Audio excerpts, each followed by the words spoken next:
Hello everyone, welcome to my channel. We're taking a trip to France and going to Monet's garden. That's what we're doing. If you have any questions, leave them in the comment section. I'm going to go over briefly how I would paint this scene, and I give you a reference photo for ways to break it up, techniques. If you're a Patreon member, you get the extended version. If you want to be a Patreon member, click the link in the description box below to join my Patreon, where you support my channel here. That's free content. And yeah, enjoy it. So without further ado, if you have any questions, let's get started. So I have my sketch drawn out from the photograph. This is Monet's Gardens. I've been there in June, like a couple of years ago. Actually, I have a bunch of photographs similar to this, but I just grabbed one from Unsplash. Minimal house here. You can draw your own house. You could draw a little cape. You wouldn't even know it's his gardens, except that I know it's his gardens because the pink house and the green shutters and the flowers that are everywhere.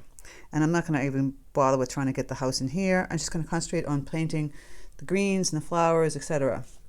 Like I said, if you're a Patreon member, you get the trace here. Play with having, if it's really difficult for you to paint light, watercolor you go light from the dark. So if you want some light flowers in here, you have to paint around them or mask them out. So there's a couple of tricky ways I'm going to do this. You're going to take some masking fluid, and you can kind of like tippy tap it or splatter it a little bit. I'm going to do a little splattering here. And you can actually paint the flowers too, right? So, and I would just do like little taps of what you think the flowers kind of look like, because they're not going to be any kind of particular shape. Some might have like a little shape like you see for some of these, like, oh, it looks like delphiniums kind of flopping around here, and then there's some roses here. So you're just basically tapping where you think you want to put some light colored flowers. Otherwise, what happens is you're going to be painting around it, which is fine, but it's maybe not the fastest and easiest way to do it. So here I'm just going to throw in some color, masking fluid, just throwing this in. And of course, you have to let this dry. Some roses up here, so I'm going to push this down a little bit more. You can always, paint over what you just like put down here, but you can't go back. So I'm just kind of pushing this masking fluid down. This looks like there's some gladiolas and stuff like that. I can't remember. I have so many flowers. There's so many people we had to go through quickly when you go to see it. So it's all a blur when I saw these gardens. Okay, so I'm just going to do that and let that dry, and then we can start painting some fun stuff. All right, you need to mix up some greens. I have a bunch of greens, so I mixed some peacock blue with some cadmium yellow deep. Here's some Prussian blue, cadmium yellow deep, and a little bit of burnt umber, so you have some deeper greens. You might want a medium green. You can just go take that same green, add some more yellow. You get more medium greens. You want a sagey looking green. I use ultramarine blue deep and some cadmium yellow deep. And a little bit more blue. You get that bluish sagey kind of green. So taking my aqua Princeton aqua 12 round, right? And then the sky, you can put in the sky, not put in the sky. I think I'll just do a simple loose sky. I'm going to grab some cobalt blue if I can find it. Sometimes I can find my stuff, sometimes I can't. And if I can't, no big deal. Here it is. Put it next to the ultramarine blue deep. Just calls for more of a cobalt sky. You could even use cerulean blue or whatever ultramarine blue works for you too. Just going to loosen this up. Now, I always find the easiest way to make a sky is wet it first and then go back in and add the watercolor. So this is a small, by the way, I'm using Fabriano's 100% cotton cold pressed paper, and this is the 7x10 block. So here I'm just going to take some water, put it over where the sky would be, clear water, not super wet. You want to get it damp across your paper so you can see a sheen, but it's not a puddle. You don't want a puddle, you want to be able to see a sheen. Just going to tilt your paper and you can see the sheen.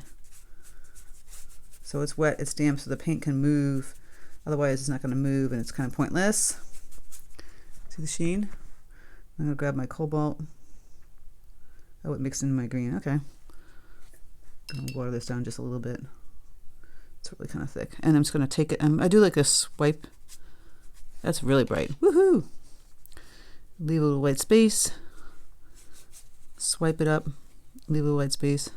And let it kind of tilt. Look at that. So it looks like there's some clouds in the sky. There are some clouds in the picture, but mine are a little bit more cloudy. You leave a little white and just kind of tilt and boom. And that's how fast, see how fast I just went? That's how fast you need to go. And then it's done. Now I do have this like really deep color, cobalt kind of here. So I do want to kind of match it a little bit. I'm going to add a little bit more up top. You always want the color to be darker on top than it is in the bottom. That's like a true perspective of the sky. Done. Don't make yourself crazy painting more. That's just about it. That's how fast it goes. I will have to let that dry a little bit before I start to put my trees in because it's going to start to bleed. So I'm going to give it a few minutes to dry. Meanwhile, I can start to paint some greens around here, right? You want to kind of move around your picture. So I've got that bright yellowish green happening. And you see that, and I'm just kind of moving my brush real quickly around here, right? You squint your eye, you see some more bright green happening here. In and around, all around the fleurs here. And because it's so light, you can paint over it, it's not a big deal. Definitely here. Now this little road walkway looks whitish, but it's really kind of like a tan color. So I'm just going to throw this in. This is the cadmium yellow deep and peacock blue. Look at that, a little bit more peacock, and you've got more of a nice bright Kellyish green, which I'm just kind of throwing in here now. Getting a little bit deeper and darker with the greens. Moving along. Kind of taking the tip of my brush and wiggling and getting that medium green kind of in there. And then I'm going to take this on that dark color now. I'm going to put that in there. So it's always good to have them kind of all ready to go. See, I'm just kind of tippy tapping and pushing this around, this deeper, darker color. And you can start to see the parts that were masked out. You can move your brush a little bit like this, creating some grasses. Now, you can finish it to the edge, not finish it to the edge. Have a little artistic liberty if you want to do that or not. I'm going to grab more of this paint. I ran out. I'm going to just tippy tap a little bit of that peacock to get that bright chartreusey green. And it kind of faded. I didn't want it to fade that much, so I'm going to go back over here, saturate a little bit more. Yes. On this side, it's a little bit more Kelly green. So here we go. Just kind of throwing the color in. Really kind of just really loose. See how I'm just throwing that in there? Same thing here. We're going to go in here and add the color. Add some more water. It's not moving around as much. I'm moving fast. Because why not? Up to the house. Add the medium green, which is a little bit more of that peacock blue. You can see it's darker on this side over here. Well, it's wet. It's dampened to, like it's moving wet into wet on this side, but wet into to dry on this side, right? Grab that deeper, darker green again. I need to mix up some more of that green. You can see this green patches kind of happening here and there. You just kind of squint your eye and see where they're all happening and kind of move it around quickly. Right? There's a patch right in here. It's darker. And then a nice medium to light green in the front. Getting my paint. I need to mix up a lot of paint. The paper is really kind of soaking in. I think I'm going to go to the edge here. Why not? Just really kind of loose, quick. See how quick I'm doing this? Really quick. We don't want to think too much. We don't want to hesitate. We want to just go in here and go for it. Now this dried naturally super light. You have to go back in and add a little bit more saturated paint. It's called glazing when you go on top of the color, and sometimes you have to do it quite a few times. Now I think the blue is kind of dry. I can kind of play with that. Loose color happening, and you could do a little couple of dots up here. Indicate trees and bushes and whatnot. This tree in particular that's in front of the house is fairly dark, actually. And you take these other colors here, kind of, while it's damp, you can kind of tippy tap and move around, add some stems, even with this pointy brush, go down like this. You can grab a smaller brush and do that too. But we're just squinting your eye, moving it around, looking at the different colors, and going fairly fast. We got some medium greens happening. I'm going to mix my greens all together kind of here, maybe add a little burnt umber. And we get those trees in the background. Now it should be dry in the blue. Just taking my brush, kind of wiggling it, kind of making one continuous shape. And then I can do like little dots in the top. So some of the leaves that are kind of like separated, and you can see them. See that? We've got that medium green. I'm going to grab that peacock blue. It's kind of like a Kelly green. It's on top of the house here. So we have a lot of different greens happening. And you want to kind of show them all. And then there's another deeper green back there. So it's a variety of greens happening all at once. I know. It's just you have to separate them. Going back to this big old tree, you can see kind of pink peeking through it, but we're not going to do that. We're just going to maybe have it open with white.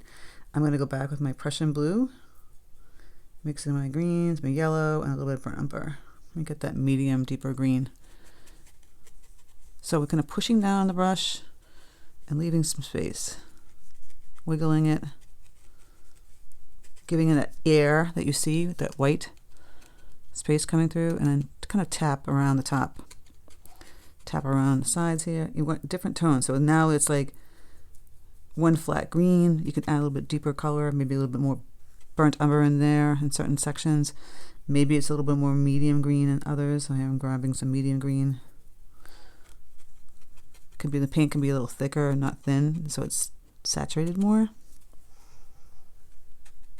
And it's kind of a bluish green, and it kind of continues out this way. But this is a particular tree right here. I'm gonna go add my little greens. It's kind of like a lollipop tree.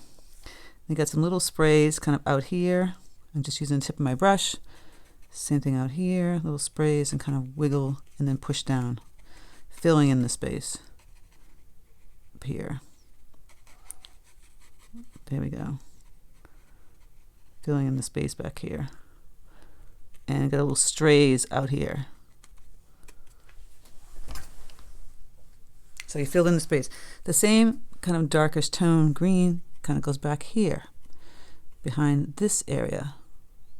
So it's kind of like negative painting, but it's slightly darker. You see you're forming that little front shape of those bushes, and these ones behind are clustered, and then you have a few stragglers on the top, and they go like this. It's like a continuous shape, and defines like that different color green right behind the house. And that's how you define that green, you see. But you do see some deeper, darker elements. So here's the door, like in here, some of these happening with some of the greens. You have to just kind of squint your eye and go around certain areas. And if you want to do some dry brushing or just like little streaks for lovely stems and whatnot, I'm going to get some areas that are even more darker, like over in here. Just grabbing your paintbrush and kind of mushing it around. This, see, again, this kind of dried lighter. We want a little bit of darkness happening. So I'm just going to add some dark leaves here by tapping and smushing my brush around, so almost like dry brush. Getting those different color greens in there.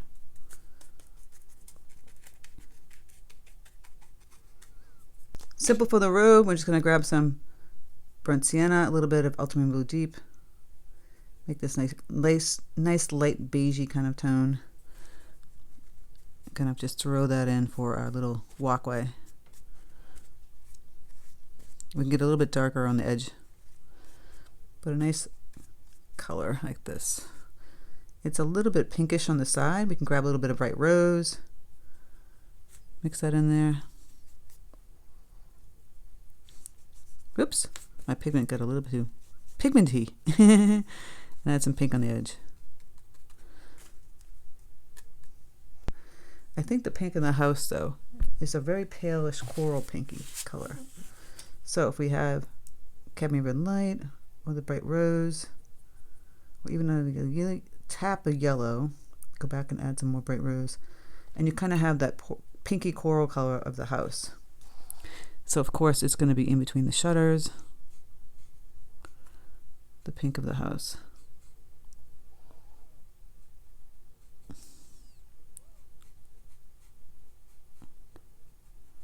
Go right up there to the edge of those shutters. There's a little pink peeking through the greens here on both sides. That's it. Just really simple.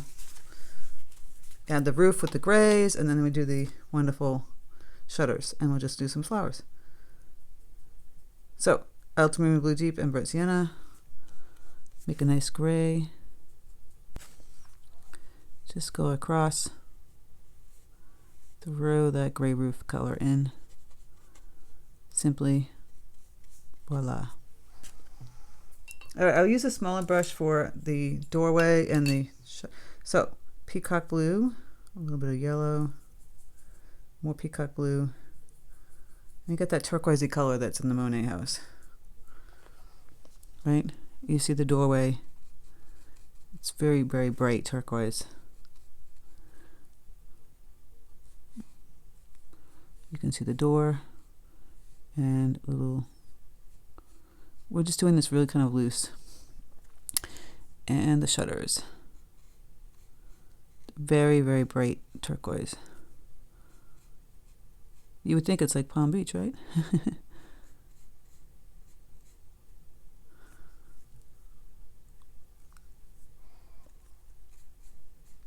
And then, of course, the windows that are open would be like almost blackish color. If you mess up in the shutters a little bit, don't worry about it. And for the gray, again, blackish gray, ultramarine blue deep, and burnt sienna. They make almost like a black if you use it pretty thick out of the tube. We don't want it black. You want to step away from black because then it's too dark. So these ones in particular have like the black window open, and then one doesn't.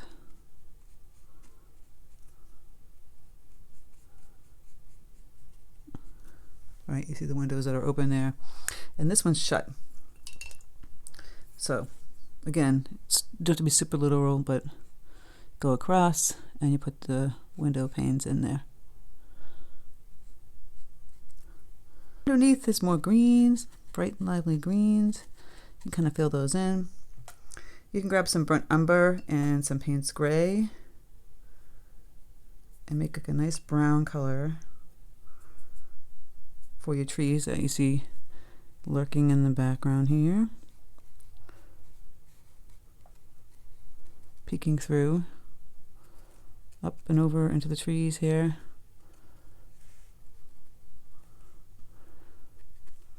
And then we're just going to remove the masking.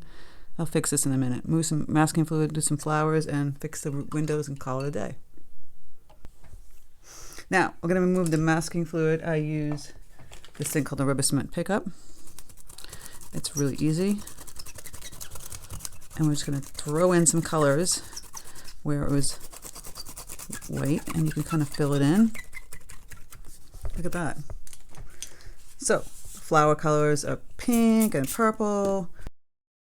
So I've just sped up this part of the tutorial because no need to watch me paint every little intricacy of each little area.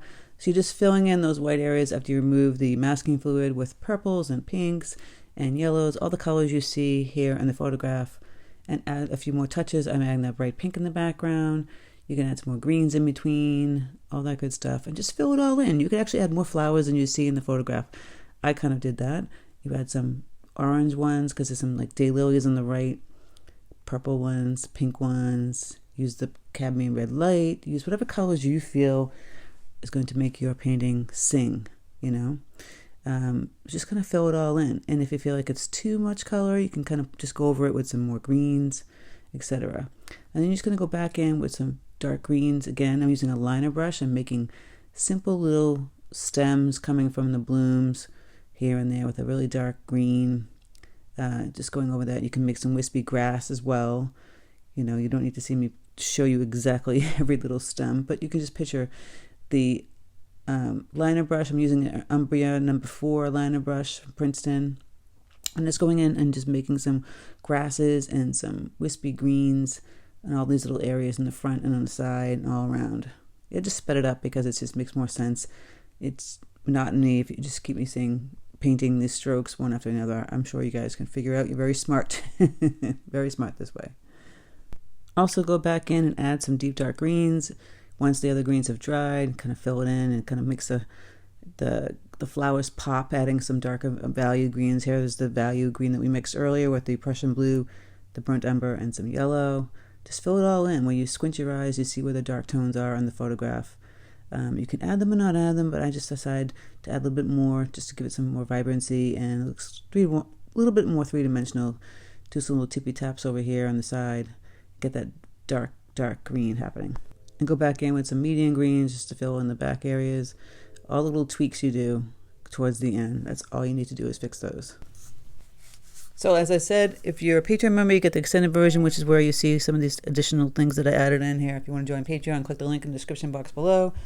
You get additional videos, extra videos, exclusive videos that are really not here on YouTube at all, that are really extensive and more in depth. So go check it out. It's where you support my channel, and I really appreciate it. Take care, and I'll speak to you soon.